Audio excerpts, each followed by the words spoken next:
Welcome to Sense and Nonsense A to Z, where we pick topics based off of the letter of the day. Today is episode 8 of season 1, featuring the letter H.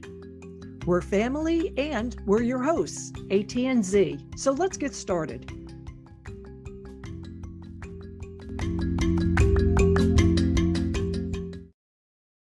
I'm going to start with our weekly hello. Okay. So, hola.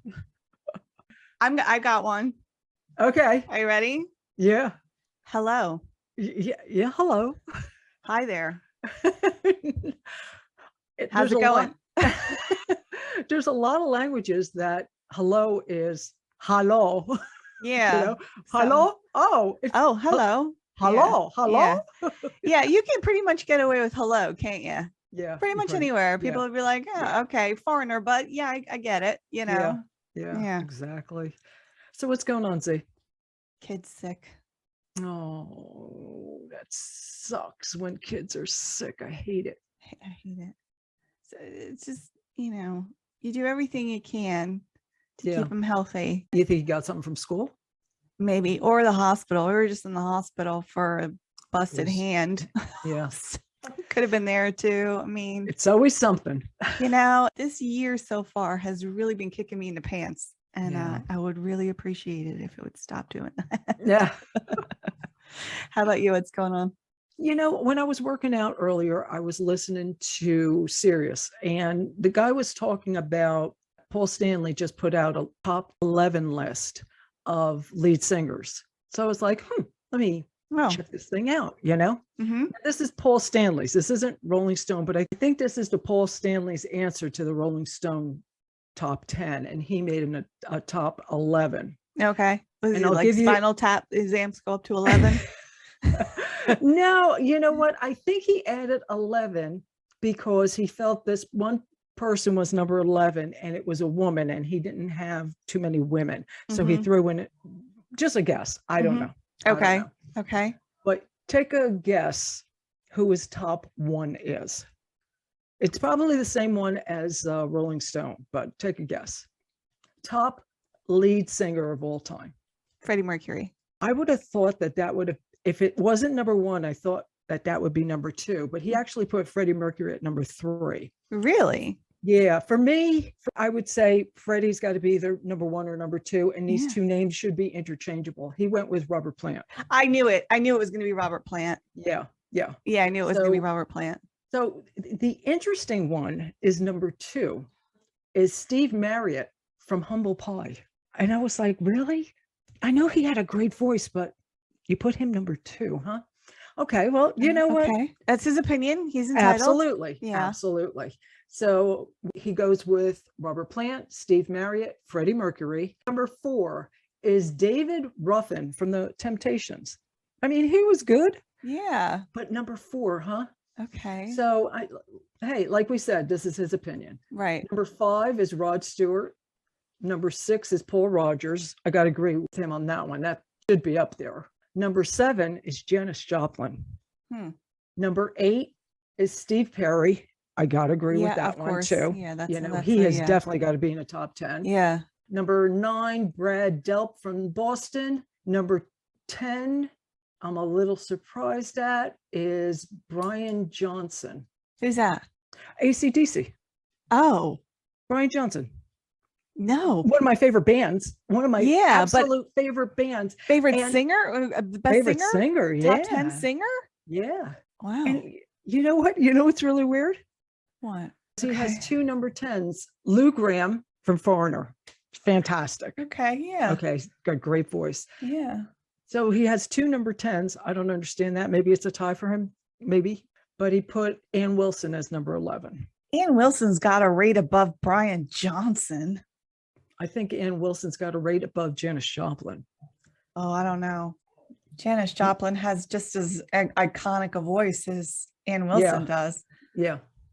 I think Ann Wilson has a better range, but I'll give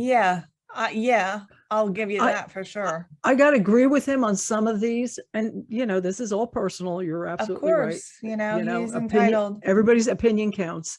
So that's especially when it's not for anything. It's just Yeah, him no, putting this it is out there. It's not off like the he's top of giving his any head. awards Exactly. to anybody. Yeah. I You mean, it's know. nice that he mentioned some off rock stuff, you Yeah. know? Yeah. But yeah, I But thought I that was a mean, little interesting when I saw that. But for yeah. me, Robert Plant and Freddie Mercury would, you know, be I one knew and it was going to two, be two Robert and one. Plant. I should have Yeah. said it. I knew it because I was listening to Immigrant Song the other day, and I'm like, Yeah. oh my God, this I know. guy, the I know. freaking, he's amazing. He's Yeah. amazing. No doubt at Yeah. all. But Yep. And as well as Paul Rogers and Steve Perry. yeah. Oh, You want to Steve talk about some Perry. great voices Yeah. in rock and roll. Yeah. Oh my God. Yeah. But yeah, I thought that that was a little interesting. That is interesting. So how was your St. Patrick's Day? Oh, lame. It was lame. Did you do anything green? Did we? you tweet? I wore my Slytherin shirt, which ties in gray and green, and we ate Cold Cannon. We do Cold Cannon every year. Oh, good. Just like, you know, Good. yummy. Yeah. Yeah. But you know, I stopped drinking, so I don't really go out for these things anymore. Yeah, we just get together with our friend, go over to their house. You know, they come here for Cinco de Mayo. We go there for St. Patty's Day. Yeah. Yeah. You know, yeah. Corned beef and cabbage. I don't like corned beef. No, I like cabbage, but I don't like corned beef. I'll have a little piece and that's about it. I don't like it. But we go and get the our soda bread from the bakery. That's yummy. I've brought it for you. Yeah. Yeah. The Waretown Bakery has the best Mm-hmm. our soda bread. Yeah. It's yummy. And you have to order it in advance because it is packed on St. Patty's Day. Mm-hmm. Packed. Mm-hmm. That's how you know it's good. Yeah. Yeah. So anyway, let's go with 10 questions, H edition. Sounds good. Okay. Ready for the first? Yep. What horror film will you never see again? The Ring. Oh, that's a good one. That's It a good one. really Yeah. freaked me out. Yeah. Yeah. You know which one freaks me out? What? The Exorcist. Yeah, that's ugh. Plus there's Yucky, Greek in it yucky, too, and it sounds like yucky. my mother. And Yeah, it's like, yucky. No. yeah. No, Yeah. pass. Yeah. Pass on that. Okay. Question number 2. Okay. How often do you go to Home Depot? When something breaks in my house. I didn't ask you why. I know. Sorry. I go quarterly. You think quarterly? Yeah, I think probably Yeah. quarterly. Yeah. How about Yeah, you? Like once a week. You know? Yeah. Always there. I- Yeah. Okay. Question number 3. Which heart song do you prefer to sing? Barracuda or Alone? Alone. Me too. It takes a lot to sing alone. It does. It's more challenging. Yeah. It is, but it's a better song. Like It is a it's a better better, song to sing. yeah, Yeah. to sing. Yeah. But Barracuda's I easy. would prefer Magic Man though. Oh yeah. Yeah. Yeah. I like Barracuda heart. is easy. I mean, it's good song, but it's mostly guitar Mhm. Barracuda. You Mm, know, that's Yeah. yeah. Okay. Name a hairstyle. Bob, Yeah, Bob is right. Yeah, that's one of them. Beehive. Yeah, there you go. That's what I was waiting for you to say. The beehive. Beehive. Yeah. Okay. What comes after head? Tails. Head and tail. Yeah. I mean, Head in context, there's a lot of Head blank. head space, headache, There you go. head case. Head case. All right. Next question. Any desire to go to Hawaii? Yeah, I'd love to go to Hawaii. Yeah, me Absolutely. too. Yeah. Damn right I would. Yeah. Yeah. Alrighty. What makes you happy? Going to Hawaii. Going to Hawaii makes me happy.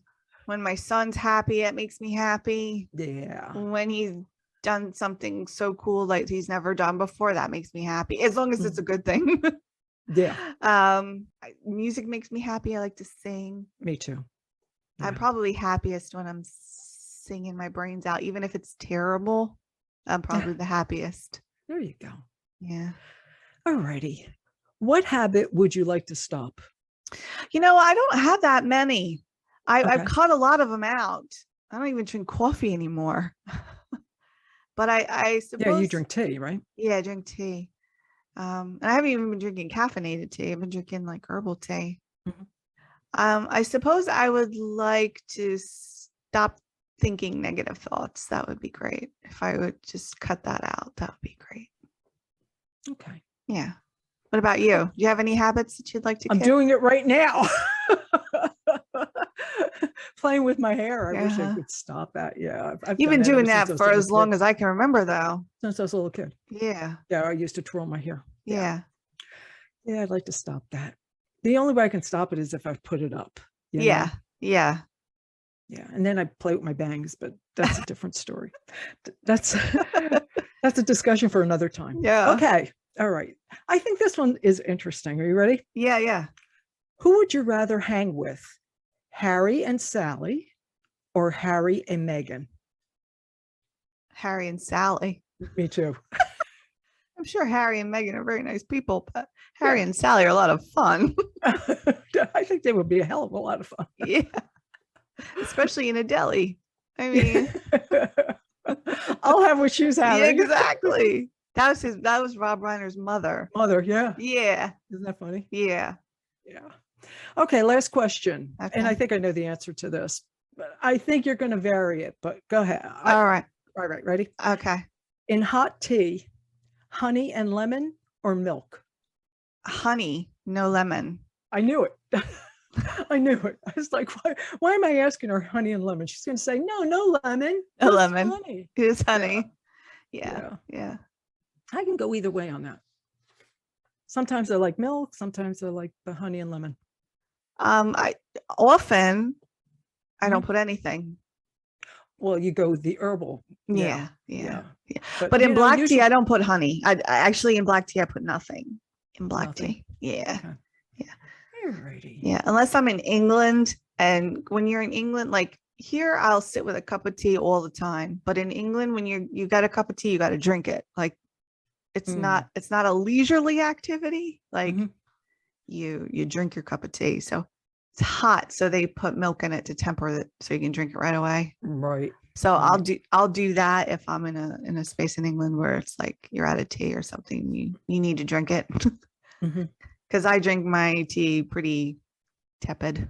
I don't drink hot tea really. Yeah. I like it to cool off a little bit too. Yeah. All right. I have some sense or nonsense. Okay. Want to do that? Okay. Yeah. So the topic is the human body.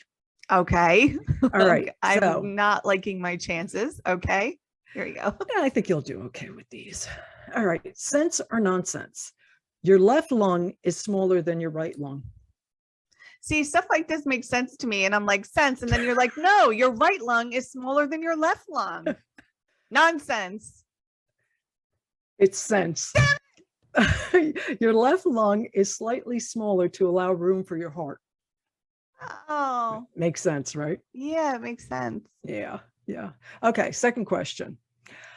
Humans have two body parts that continue to grow throughout their lives. Sense or nonsense? Sense.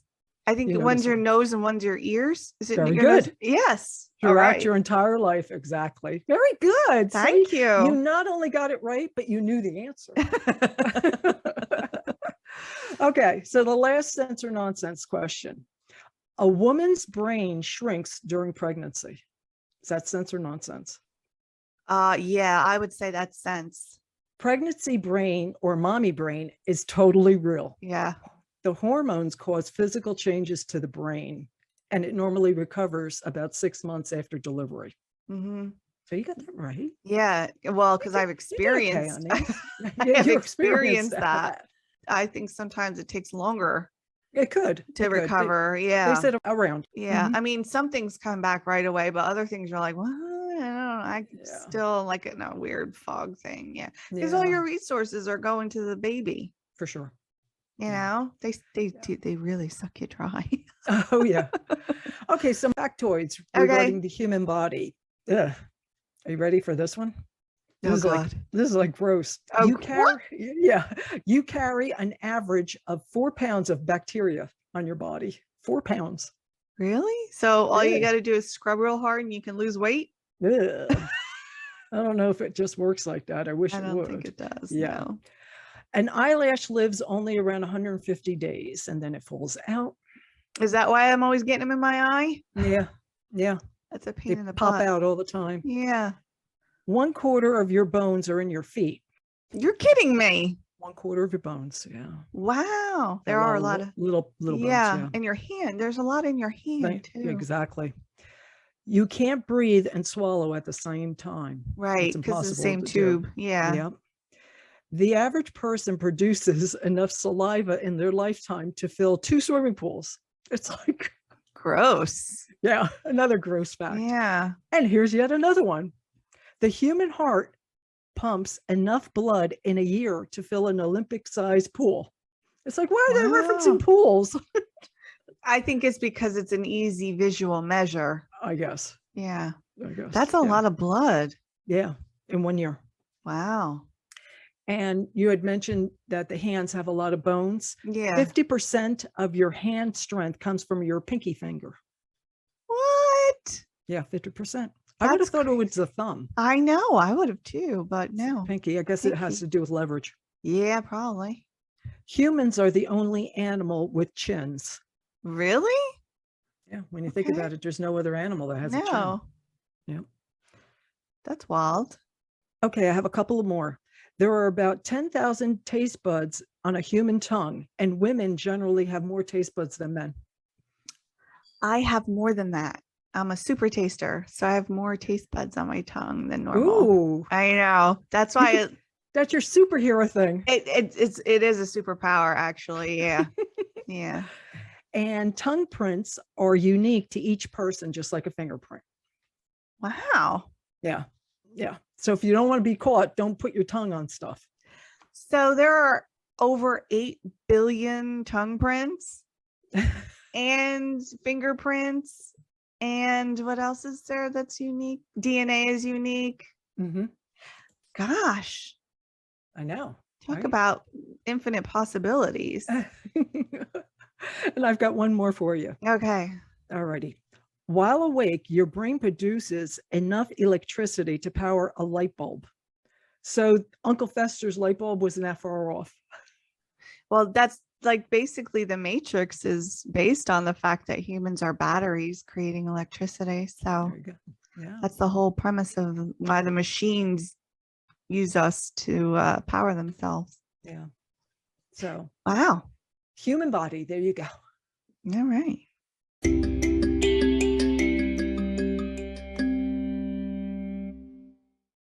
All right, time for H peeves. Okie dokie. I'm going to go first because mine's quick, okay? Okay, sounds good. I'm smooshing this into H because it has the word husband in it. So that's an H. But my peeve is very specific. And it's when people go on Wheel of Fortune and during their little player introduction, Pat says to them, so you're married? And they say, yes, I'm married to my husband, Paul.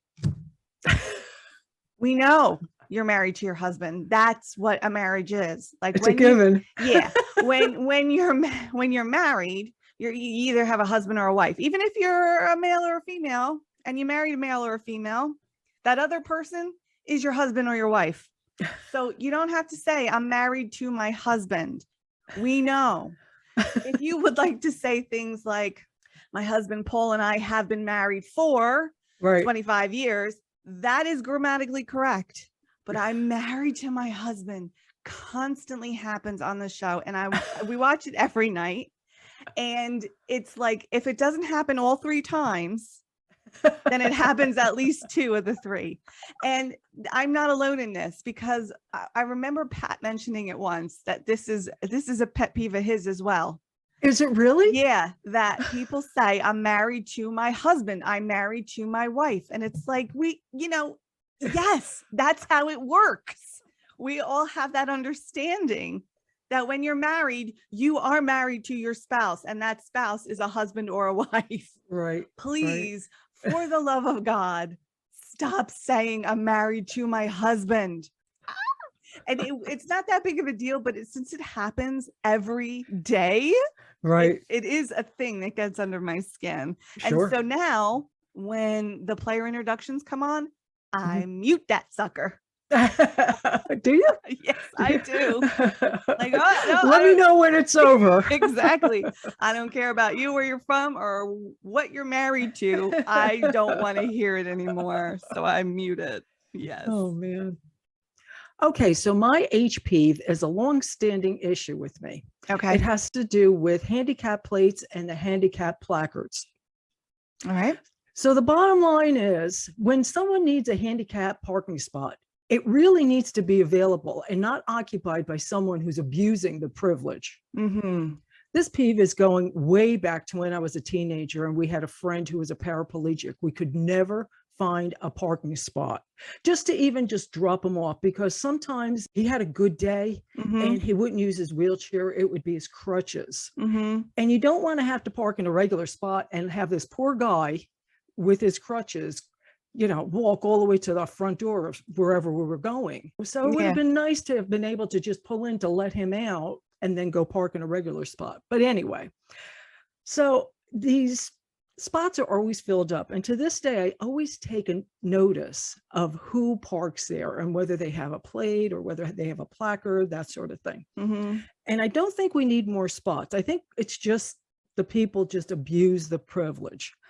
By law, if you take a spot, the person with the disability is supposed to be in the vehicle, either driving it or passenger. I see it all the time.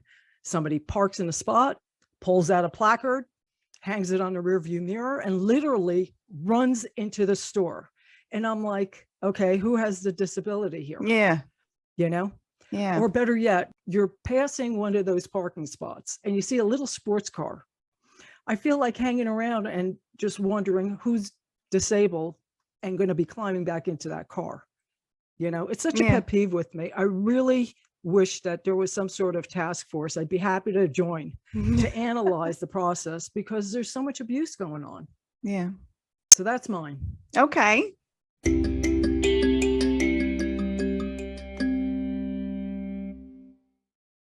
Favorite H movies? Let's do it. Okay, you go first. Oh, okay. This one is definitely in my top 10. Okay. It's my favorite Adam Sandler movie. Oh, okay. I know what this is. Of course, it's Happy Gilmore. Yeah. Yeah. 1996. When I looked it up, I was like, holy moly. Yeah. Well, yeah. Yep. Adam Sandler was Happy Gilmore. Yes, he was. Angry hockey player. Yes, he was. Angry golf player too. Frustrated. Yeah, exactly. He had a great putter though. That hockey stick was great. I love that. And they have a close-up a couple times of Odyssey. Yeah. That was a great present. Oh, absolutely. Yeah. Chubbs. Shooter McGavin. Bing, bing, bing, bing, bing, bing, bing. I had read someplace that he wasn't crazy about taking that because he was tired of being portrayed as a bad guy all the time. Yes. And he actually made the decision to do it when he was playing golf on the golf course. Yeah.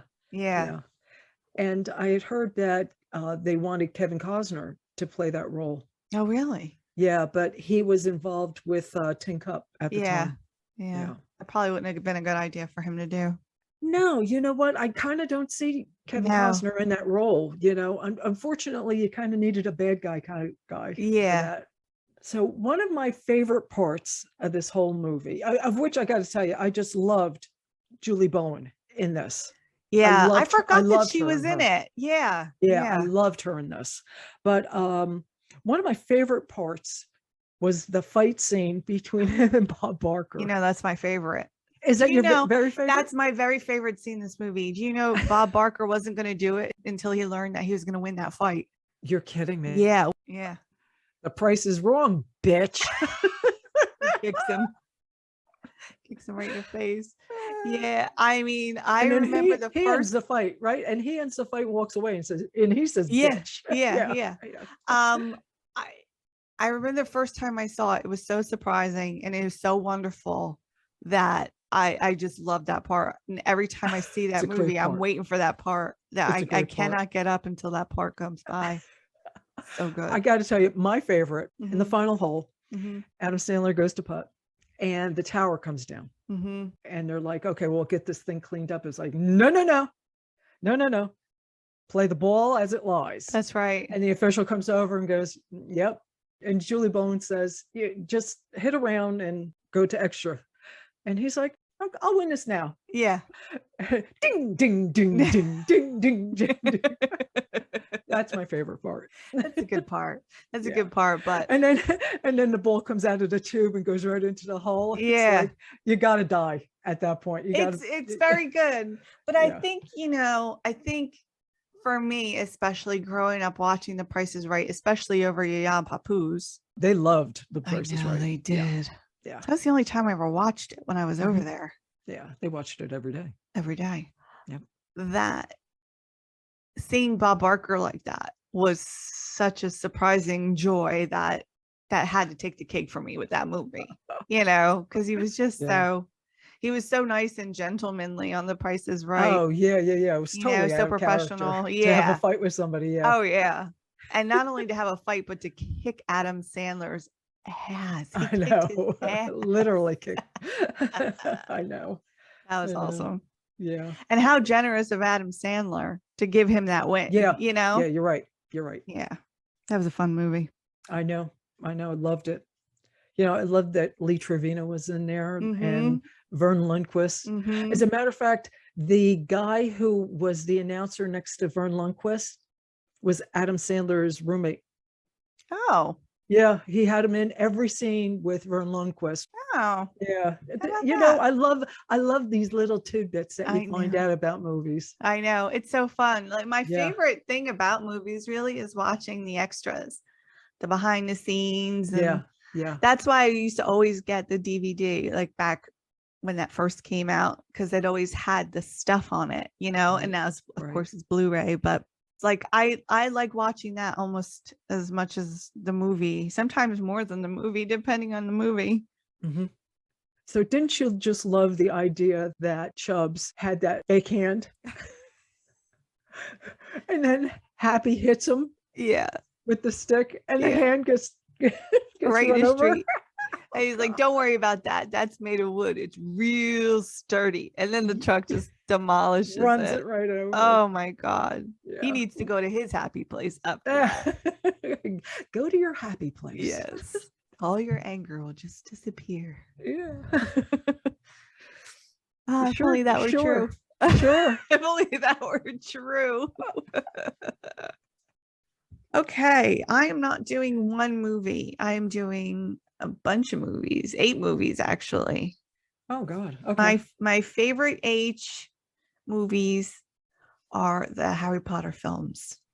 Oh, okay. Yeah. Right. No wonder. Yeah. Okay. Yeah. So my favorite ones go from The Prisoner of Azkaban on. The first 2, when they were super young, the acting was a little rough in the beginning, and plus I always liked they are, I mean, and it's fine, but it's nice when they start to get comfortable, to watch those. They're just easier to watch. And of course my favorite is the Deathly Hallows Part 2, where Alan Rickman's character Severus Snape, gets vindicated after years and years of hatred from Harry Potter. So is that where you started liking Alan Rickman? No, I started liking Alan Rickman all the way back in Die Hard and Robin Hood, Prince. Oh, really? Okay. Yeah. No. Alan Rickman was a well-established favorite by the time Harry Potter started rolling around. Right. And as a matter of fact, he was handpicked by J.K. Rowling to play Severus Snape. She wanted him to do it. I can see that. Yeah. So that's pretty cool. And he's the only character whose costume never changes throughout all the films because it was perfect. Even though there was more than one costume designer, they didn't touch it because it was perfect. And it looked perfect on him. He was perfect. He was perfect for that role. Yeah. So here's an interesting little thing. So the first 2 movies were directed by Christopher Columbus. And then they got a new director. And he asked Daniel Radcliffe, Emma Watson, and Rupert Grint to write an essay about each of their characters. So because Really? he didn't read the books beforehand, so he wanted them to tell him about their characters, right? Okay. So just like Harry, Daniel wrote a simple one-page summary. Just like Hermione, Emma wrote 16 pages. And just like Ron, Rupert Grint never turned one in. No kidding. Yes. That's hysterical. So these were How true to their perfectly cast. characters. Exactly. They were perfectly cast. That's funny. Yes. And during the Harry Potter movies, Daniel Radcliffe went through 160 pairs of glasses. Wow. 160 pairs over 8 movies. Wow. Isn't that crazy? Yeah. That's a lot, you know? Yeah. And just like the chewing gum with just grease. like chewing gum. Yeah. Alan Rickman was the only person who knew what the end was before everybody else. Really? She kept it a secret from everybody. Except him. He's the only one who knew. How about that? What Daniel Radcliffe told Gary Oldman, because Gary Oldman was like, did you know where it was going to go? And he's like, no. Rickman was the only person who knew. He was like, Rickman. He was so pissed that he was the only one who knew. Because he had said, I wish I knew in the beginning where I was going, but that was half the fun, that they didn't even know, except Alan Rickman, which I kind of love. I kind of love that he was the only one that had that inside information. Yeah. But I love the Harry Potter movies, especially, reading them. I've read them so many times. They were such good novels. And I was so impressed that even though they were for kids, Joe Rowling did not shy away from kind of the darker aspects of the story. She was all in for the whole thing. And so were the kids, and even the kids' parents. Normally they'd be like, ooh, this is kind of scary material, but everybody just went right through it. And I really liked that, because it was really telling stories about nature versus nurture, and the choices that we make, and that we both have light and dark in us, and that nobody is ever all good or all evil. And so there were really important lessons in there. But when Harry's 11 years old and it turns out that his parents were special and he's destined for magic and a special thing, and he's got this whole life going on, I think that every little kid who's dissatisfied with their home situation's dream. To one day come and be rescued by somebody who tells them, no, you don't really belong here. There's a whole nother magical world that you belong in. That's kind of the dream. That's like, oh, yay, thank God. No wonder I feel like I don't fit here, because I don't fit here. And it's about outcasts finding their own way. And I think that's a really important story to tell, because in the end, they're all really misfits, every one of them, that feel like, they don't belong, and yet they belong when they find each other. So I love these stories. I love the way they were written. I love the way they were cast and acted. I just think that it's very rare that you find a series as beloved as this that can be translated onto the screen with such precision and in such a way that makes you love the films as much as the books. I think it's loved by all ages too. Yeah. Which is real important. Yes. I was always afraid that he was going to be typecast, Radcliffe. He made very sure that he wasn't. The first thing that he did after this was a play called Equus, where he gets naked on stage and he's acting with a horse. I mean, the man made sure that he was going to be able to do different stuff. Yeah. And he really has. Yes, he has. Especially since he struggled. He struggled during the films. He had some alcohol related issues, and he struggled with the fame that this brought him. And he's one of the most recognizable faces in the world. I'd say so. So it was a little tough for him, but he seems to have sorted himself out, thank goodness. And I remember him saying that Alan Rickman, as a matter of fact, supported him, came to see the plays, and was really supportive of him and lots of the other young castmates as they kind of branched out from the Harry Potter world into and some other stuff. So Right. That's really cool to know that Yeah. they Yeah. got that support. And can you imagine being a young actor growing up around Gary Oldman and Alan Yeah. Rickman and Maggie Yeah. Smith and Michael Gambon and some of these people that are just legends, Yeah. absolute legends. Yeah. Helena Bonham Carter giving Emma Watson advice on how to navigate the world and as an actress and things to ask for and things to do. I mean, it's incredible. It's incredible. Yeah. Not only a support system at home, but a support system at work too. Yeah, Yeah. and they were together Yeah. for a really long time. Long time. Yeah. So that was a real family there. Yeah. You know, Cool. so Cool. really incredible. And they're still doing stuff with Harry Potter to this day. Yeah. They're still doing specials. They're It's a doing popular thing. I love it. You know, I'm sorted into my house. I'm a total Potter nerd. I'm a Slytherin. I know I'm a Slytherin. It's true. I mean, I've got my kit. I've got my stuff. Got my shirt on. I see it. Yeah. I see it. I got coffee mugs. I've got wands. I've got the Marauders map. I've got all kinds of nerd stuff. I love it so much. You know, it's such a rich world that she created. Yeah. So, cool. You know, yeah. And it also explains why me and my mom struggle together, because she's a Hufflepuff and I'm Slytherin. You would be Ravenclaw. You would be a Ravenclaw. I would. Yes. They're very studious, smart, intelligence, learning, wisdom, and wit. The house mascot is an eagle, and the house colors are blue and bronze, blue and silver, and Harry Potter and Fantastic Beasts. My high school mascot was an eagle. See that? Yep. Slytherin, Ravenclaw. Oh, I like the shield. It's nice, right? Yeah. Yeah. I like the Ravenclaw shield very much. Yeah. I think I've sorted you properly. There's a lot that goes on with that. I mean, it's tough because like there are traits that you share. You can, you know, if you go to Pottermore, you can take a test and get sorted into your house. And every person I know that's gotten sorted has been sorted correctly.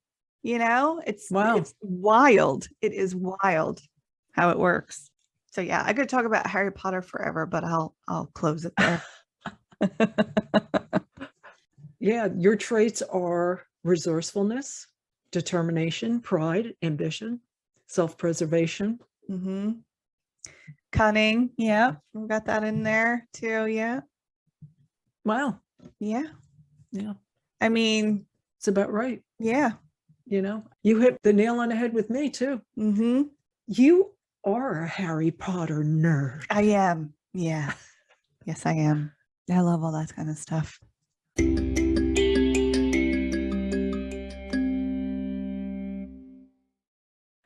Okay, my favorite H actor. Oh, okay. Is a favorite. Favorite. And that is Henry Cavill. Ooh. Yeah, favorite. He was born in 1983, May 5th, in Jersey, in the Channel Islands. So I first saw him in The Tudors. He was Charles Brandon, the first Duke of Suffolk, and he got the nickname Most Dashing Duke by playing that role, because he was pretty freaking dashing, I'll tell you that. Yeah. Nice looking guy. Yeah, he is. Yeah. He is. Man of Steel, though, was the one that kind of solidified it for me, because when I saw him in the Superman suit, I was like, holy moly, expletive. That's the first time I've seen him. Yeah. That's not the first time I saw him, but it was definitely, he is definitely Superman for me now. Yeah. You know, because I always kind of preferred Batman. I really did. You know, I grew up with Christopher Reeve as Superman, and I watched them and I liked them. But I had issues. You know, I did. Even as a kid, I had issues with them. Oh, I thought he was a good Superman. No, I thought he was a good Superman. Yeah. But I had issues with the way that it always seemed so very easy for him to be Superman. You know what I mean? And there was no real, I don't want to say depth, because that's not exactly true, but I just felt like it was very easy. There was no struggle. And when we saw him, he was a fully formed Superman and everything was kosher, but in Man of Steel is really an origin story. And in that you kind of see him becoming Superman, which I find to be very compelling, especially the way Henry Cavill plays it. Now, I like Zack Snyder. I liked what he did with 300. I'm a very big fan. So I tend to like what he does. He's got a gritty realism that accompanies everything. And I feel that's very relatable. I like that a lot. So I was already set up to like it. And Superman has a lot of heart. And I feel that Henry kind of encompasses that as well. He's a very kind person. Everything I've seen of him, he's very kind. Even when people are being mean to him, he's very kind. So I feel like that's a good match. I feel like he is very well cast, and he was in Batman versus Superman and the Justice League and Zack Snyder's Justice League, which is also referred to as the Snyder Cut. And I think that he is just quintessentially Superman. I've never found another Superman that I like better than him. See, I grew up watching the TV series with George Reeves. Yeah. And to me, he's Superman because he was the original, Yeah, I mean, I get that, but I feel like, interestingly, with comics, they reset every so often. Yeah. Just like with Batman.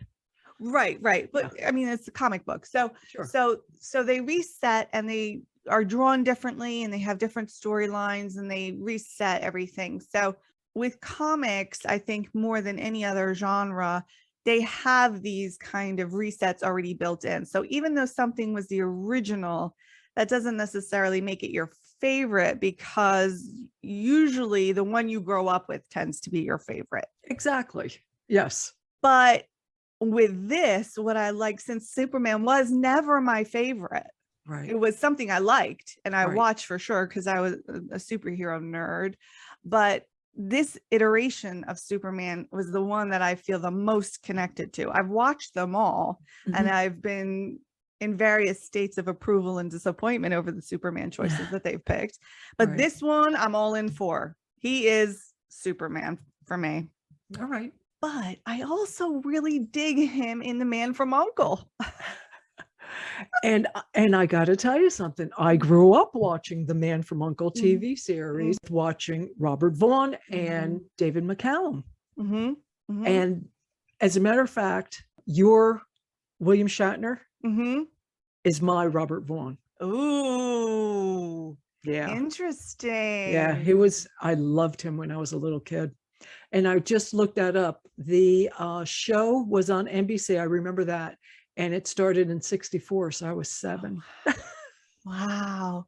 Yeah. There's definitely a correlation there then. Yeah. Because I would say that was probably about the time when William Shatner was super big for me. Yeah.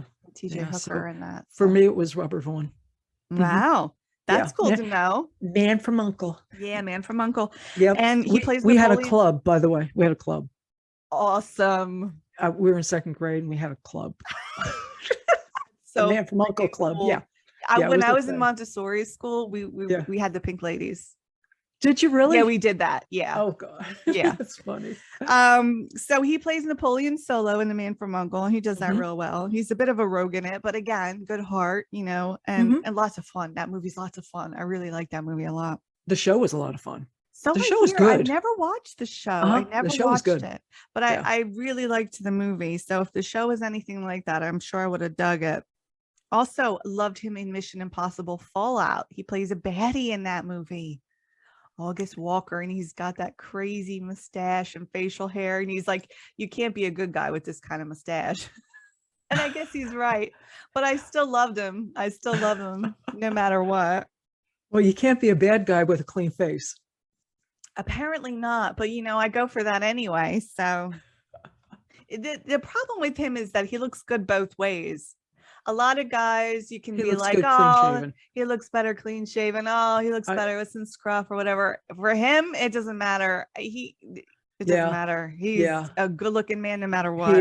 He is. I see a couple pictures with him with a little shadow, not Mhm. scruff, but shadow, and he looks Mhm. really good in that. Yeah, So yeah. yeah. In the Man of Steel, in the beginning, when he's kind of like searching for his origins, he's all kinds of scraggly because he's been on a fisherman's boat. He's got a full beard going, and he's still adorable even with that going. He's just adorable, and I think he's a little bit embarrassed by it. It happens a lot to him in interviews. People are like, "Oh my God, you're so good looking," and everything, and it's a little bit embarrassing, I think. And not to mention the fact that he's a really good actor, and people most often focus on Yeah. his looks. Yeah. And it's kind of the same thing that women go through, you know, and it's like, can we talk about something other than my appearance, you know? Yeah. But he's very, like I said, he's very kind. He's very good natured. He never tells anybody, you know, enough of it already. He's got that generous kind of spirit about him. He's got a great sense of humor. I watched a little outtake of him and Simon Pegg, and Simon Pegg is busting his chops, and Henry's just cracking up. Even like there's little comments, you know, underneath, and it's like even Henry's muscles are laughing, like because he was just cracking up. So really good sense of humor. But he plays Geralt of Rivia in the Witcher series on Netflix. Do you know anything about this series? I know you don't have Netflix. Okay. I do not have it. All right. I don't have Disney Plus. I don't have Netflix. Yeah. I have DirecTV because of sports. I know. Yeah. And I have everything other than that. Thing. Yeah, you're the movie person. I'm the sports person. Exactly. Yeah. So The Witcher is based on a series of books, and also they made video games out of it. So the series here is kind of an amalgam between the books and the video games. And that's still going on? It's still happening. Yes. Oh, okay. Henry Cavill is a huge nerd, and I can totally get behind this, as you know. He plays World of Warcraft. He built his own gaming PC. He paints miniature Warhammer figurines and then fights with them and stuff. He did that a lot during the pandemic. So he's a huge nerd, huge, giant nerd. Just one more thing in the column of why I love him so much. And when he's doing The Witcher, you know, he's really fighting. He wants to be involved and do a more book accurate version of the character, and, you know, add a little bit more depth to him and everything. So I appreciate that in an actor. I like actors who really not just go all in for their roles as actors, but want to make sure that the thing that they're working on is the best version of it that it could possibly be. And I appreciate that, especially with when things come from source material like novels. I've talked about that before. Like, don't disrespect that source material. Use that because it was successful for a reason. Yeah. You know, and the fans are looking for that. So I can totally appreciate that from him. You got to keep on working at your craft. Yeah. And the guy shows up physically incredible. For Superman, he achieved 3% body fat. Wow. And he's in better shape for The Witcher than he was for Superman. I mean, no kidding, really? Wow. Yeah, that's an incredible level of commitment. He prepares physically, mentally, and emotionally, and I think that comes through in all his characters. I mean, I'm highlighting some really big ones here, but there are some, you know, smaller movies that he's played in that I appreciate from him just as much. Cold Light of Day was one that I thought was really good. And Night Hunter, I liked him in those too, and they're not quite as well known, but they're really good movies as well. So he plays these kind of roles. Like he plays Sherlock Holmes in Enola Holmes. It's a small little part, but it has nothing to do with physicality, and it's just like, you can see it's just a fun thing for him to play. I like actors who are not afraid to take smaller parts because they're, you know, they're a big name. Yeah, I like that. You know, I'm looking at different images of him. He's very polished. Yeah. He wears a gentleman's signet ring with his family's crest on his pinky finger. Oh, no kidding. Yeah. So cool. He's got that nobility about him. Yeah. Which is good for Superman to have. Whereas Tony Stark's got the rogue about him. Iron Man's got the little snark about him. They're perfectly cast for their superheroes. They really are, because you couldn't see Robert Downey Jr. being Superman, just like you couldn't see Henry Cavill being Iron Man. So no. So they are perfectly cast, and each are very lovable in their own way. Mhm. It'd be interesting to see Superman and Iron Man fight. Actually, that'd be a hell of a thing.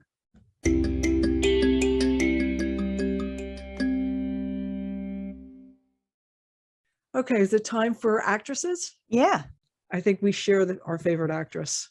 I think we do. Goldie Hawn. I love her. Yeah. I really do. I love her. I've loved her ever since Laughing. Yes, that was a little before my time, but I can see that. Yes. Yep, 68 to 70. I know. Yeah. So, Yeah. and she was, you know what? She was just this silly. She played a dumb blonde, and you knew she was smart. You just knew it. She was so smart that she could play a dumb blonde. Yeah. That's how smart she was. Yeah. You Yeah. know? I kind of get that feeling like the same thing with Betty White. Smart ladies playing dumb because people treat you that way. Sure. So you know how to do it. Yeah. And she was adorable. Yeah, she was adorable. Adorable. Yeah. And boy, could she wear a bikini. Something I could never do like that. Well, she's an accomplished ballet dancer. Yeah. Yeah. So she's got that dancer's kind of build body, the whole thing. Yeah. Very lean. Yeah. She won a Best Supporting Actress Academy Award for Cactus Flower. That goes way back. Yeah. But she is in one of my all-time favorite movies. Mine too. I pretty much would categorize this as my second favorite movie because my first favorite is Young Frankenstein. Right. But my second favorite, Overboard. Yeah. I love Overboard. I love that movie. I can actually do it word for word. Love that movie. I do too. I love that movie. I own that movie. I watch that movie. Oh, you own it? Yeah. Oh yeah. I watch it all the time. That's another one where if I'm not in a good mood, I can watch a feel-good movie. Yes, I can watch it and that's it. I'm in a good mood again. Yeah. Did you ever see Private Benjamin?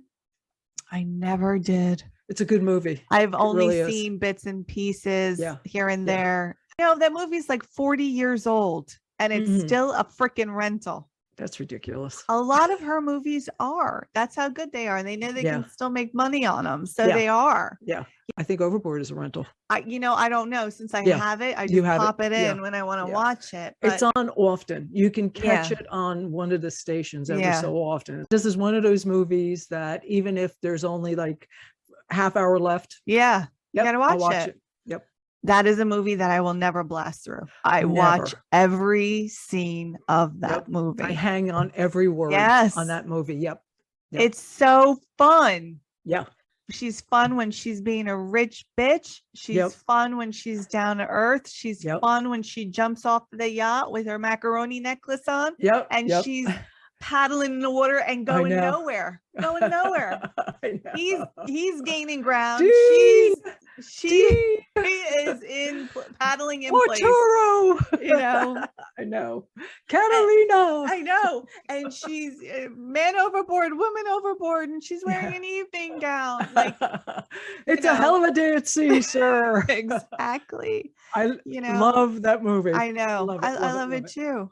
I'm so happy that Goldie Hawn and Kurt Russell are a couple in real life because that is a movie where I'm like, yes, those two people should be together. They should be a couple. That's the way it's supposed to be. All is right in the world. It's one of those type of feelings. Yeah. I love that. And I'm sure once we hit the letter O, we're going to hit that movie. And we'll go into that movie a little bit more. But in the meantime, how about Wildcats? Love. That's my second favorite. Love that Goldie Hawn movie. I love it. So many people are in it too, like Woody Harrelson, Wesley Snipes are in it. Yeah.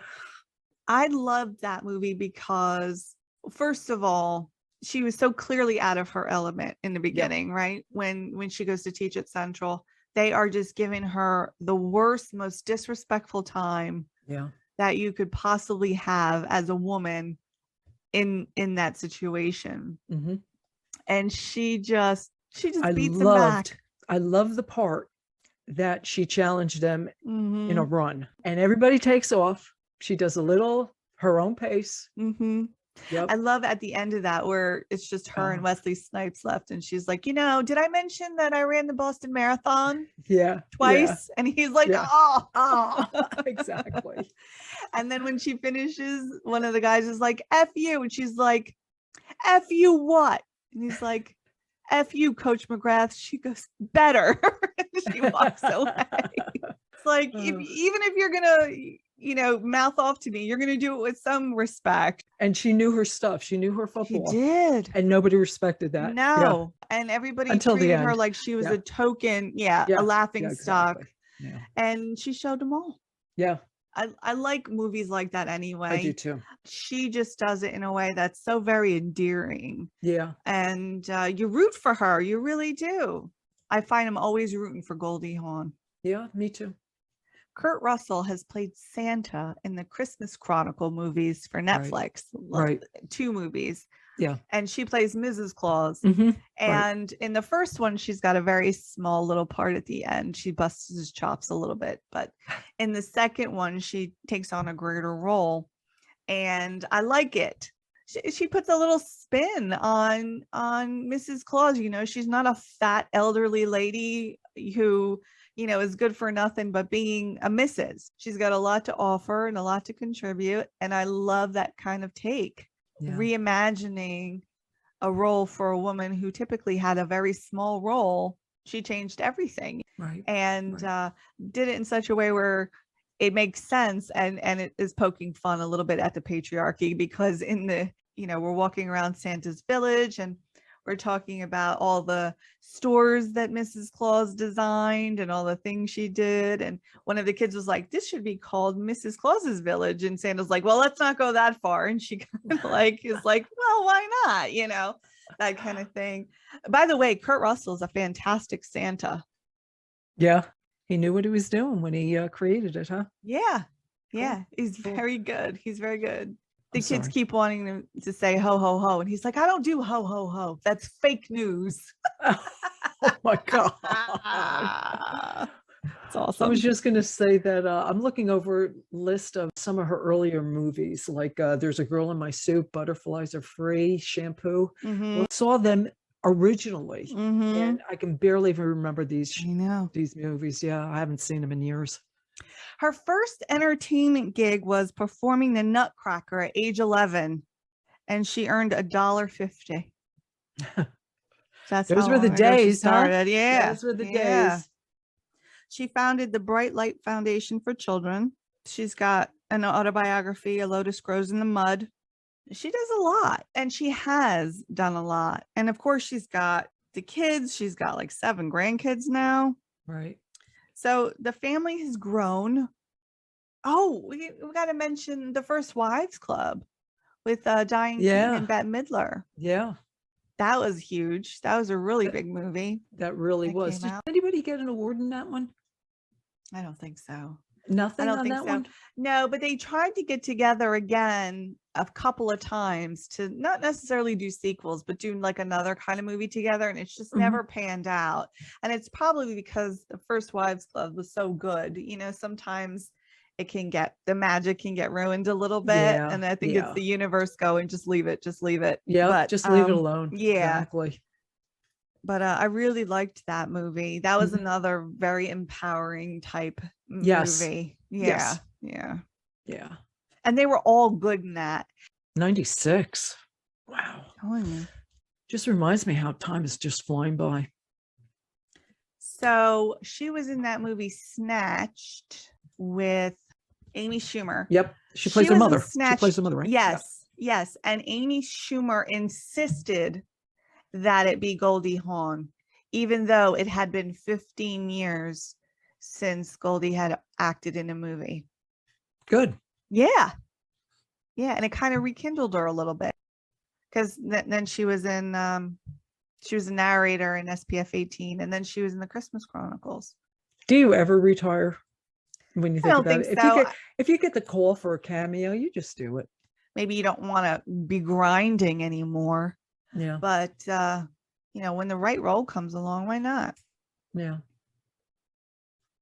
What was the other movie? Death Becomes Her. Death Becomes Her was another movie that she was in that I really liked with Bruce Mhm. Willis and Meryl Streep. Yes. Yeah, I like that very much too. Yeah. I haven't seen that in a long time. That is still a rental as well, that movie. Is it really? Yes. Oh And my it's God. it's like, yeah, that's another one that's super like 90s movie.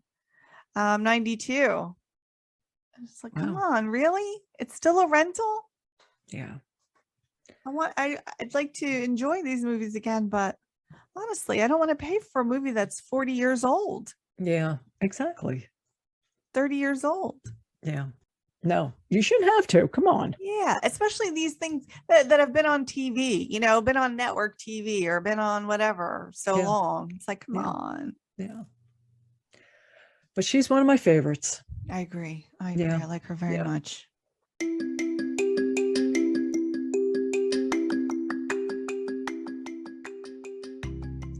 Boy, we covered a lot of topics this time.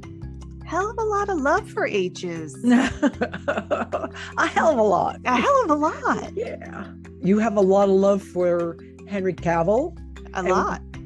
We both have a lot of love for Goldie Hawn. Yeah. And Harry Potter. I mean, there's 8 books and 8 movies. How, Yeah. I mean, it could go on for ages. Yeah. Yeah. Not this time. Okay. No. So, all right. You ready to wrap this up? Yeah, let's do that. Okay. We appreciate you listening. With that, we're out of here. Thank you very much. We'll see you next week.